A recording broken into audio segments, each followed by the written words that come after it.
అరుణాదేవి, కామేశ్వరీదేవి, కౌళినీదేవి, జయినీదేవి, మోదినీదేవి, నళినీదేవి, విమలాదేవి, సర్వేశ్వరీదేవి.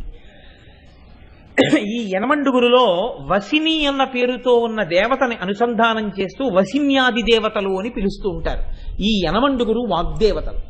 వీళ్ళ అనుగ్రహం కలిగిందా, అమ్మవారు ఇలా కనుసంజ్ఞ చేసింది అనుకోండి, వాళ్ళు వెంటనే అమ్మవారి యొక్క కనుసంజ్ఞని అందుకని గొప్పగా మాట్లాడగలిగినటువంటి శక్తిని అవతల వారికి అనుగ్రహిస్తారు. అందుకే ఆయనకి వాగ్దేవతానుగ్రహం అండి అంటుంటారు.